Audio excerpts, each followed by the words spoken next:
Hey everyone, it's Steven from Square. I want to tell you a quick story. A couple walked into my office last week. Let's call them John and Susan.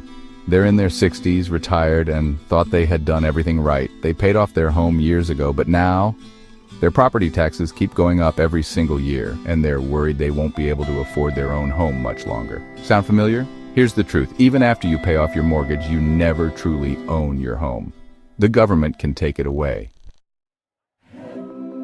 That's not ownership. That's a lifetime lease with the state. But now there's talk of eliminating property taxes in Florida. If it happens, it could mean no more annual tax bills, no more rising costs forcing people out of their homes, and a game-changing shift for homeowners and renters alike. At Square Accounting, we help homeowners and business owners understand how tax laws impact their financial future. So today, I'm breaking down what this plan could mean for you, the good, the bad, and what needs to happen for this to work. Let's dive in. Let's be real. Property taxes don't just affect homeowners. New homeowners often get hit with huge surprises in their second year when their property gets reassessed.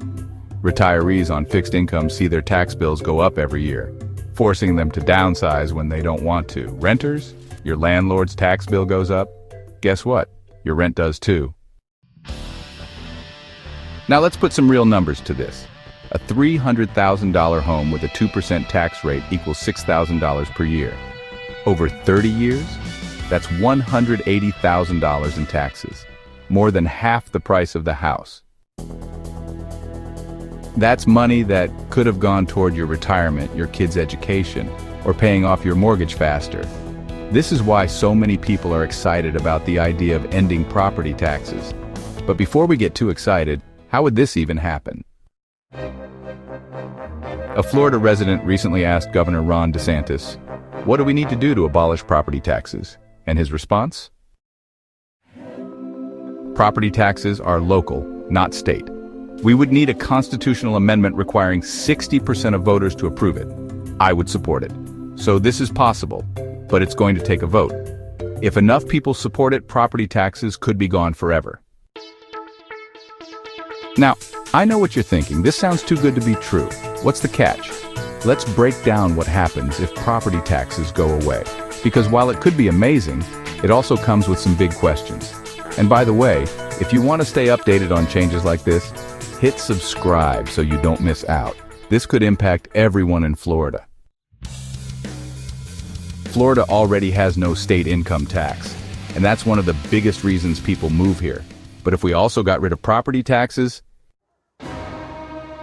more families could finally afford to buy homes. Rent prices wouldn't keep going up every year. Retirees wouldn't have to worry about losing their homes. And the money you're currently sending to the government, it could stay in your pocket. And think about Florida's economy.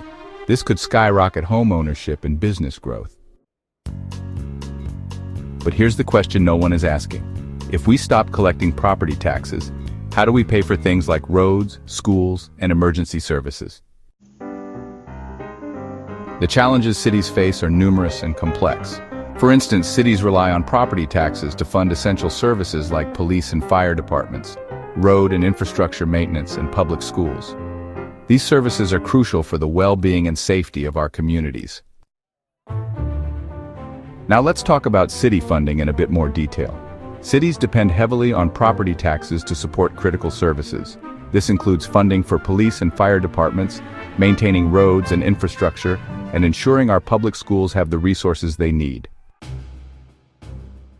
So, if we get rid of property taxes, where does that money come from? Here are a few options being discussed. First, we could use existing funds better. Florida's lottery already brings in billions, yet schools still struggle. Why is that? Second, we could look at tourism and sales taxes. Florida has one of the strongest tourism industries in the world.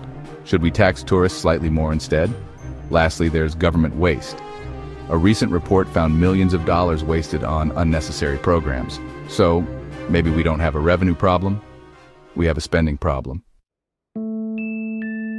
This is where the debate gets complicated. Some say this is too risky. Others say governments need to manage their money better. So what's the truth?